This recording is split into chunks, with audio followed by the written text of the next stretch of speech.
రెడ్డి గాని లేదంటే ఇప్పుడు గుంటూరు పెమ్మసాని చంద్రశేఖర్ గాని, కేసినేని చిన్ని గాని, అంటే వీళ్ళు ఈ లిస్ట్ చూసినప్పుడు గెలుపు అనేది పార్లమెంట్ స్థానాలతో పాటు అసెంబ్లీ స్థానాలు గెలుపు కూడా పెరుగుతాయేమో సీట్లు అనే సంకేతం ఏమైనా వస్తుందా? ఖచ్చితంగా తెలుగుదేశం పార్టీ ఒక రకంగా జగన్ ఇచ్చినటువంటి అదృష్టం. అవును, శ్రీకృష్ణదేవరాయలు వెళ్ళంటే జగన్ ద్వారా కూడా అటుకుపోయినటువంటి వాళ్ళే, పెమ్మసాని తప్పించి మిగతా అట్టించి వచ్చినటువంటి వాళ్ళే. కేసీనే నాని అటు వెళ్ళాడు కాబట్టి చిన్ని ఇటు రావడం జరిగింది. ధనవంతులైనటువంటి అభ్యర్థుల్ని పార్లమెంట్ కి పెడితే ప్రతి పార్లమెంట్ సీట్ కి వాళ్ళు ఒక 10 కోట్లు ఖర్చు పెట్టుకున్నారు అనుకోండి, లోకల్ అభ్యర్థి ఒక 20 కోట్లు ఖర్చు పెట్టుకుంటే కథ నడుస్తుంది. ఇప్పుడు ఏవేమి రెడ్డి లాంటి వాళ్ళు 20 ఖర్చు పెట్టుకుంటారు, 20 కాదు 30 అయినా ఖర్చు పెడతారు. పెమ్మసాని కూడా అంతే. తద్వారా అంత బలమైన అమౌంట్ ఇచ్చే పార్లమెంట్ అభ్యర్థి ఉన్నప్పుడు అసెంబ్లీ అభ్యర్థికి కొంత బడ్డెన్ తగ్గుతుంది కదా చాలా వరకు.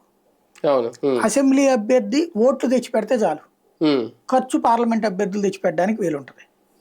లావు శ్రీకృష్ణదేవరాయలకి అంత ఉండకపోవచ్చు, అంటే వీళ్ళంత ఖర్చు పెట్టకపోవచ్చు. అతను కిందసారి కూడా 100 లోపే అంటారు అతను పెట్టింది. వీళ్ళు మాత్రం పెట్టడానికి సిద్ధంగా ఉన్నారు. పెమ్మసాని కావచ్చు, అతను వేమిరెడ్డి కావచ్చు, వీళ్ళు మాత్రం సిద్ధంగా ఉన్నారు.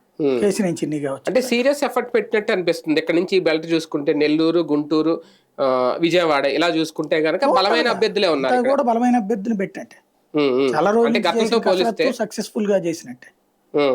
అవునవును. అంటే ఇది వైసీపీకి ఒక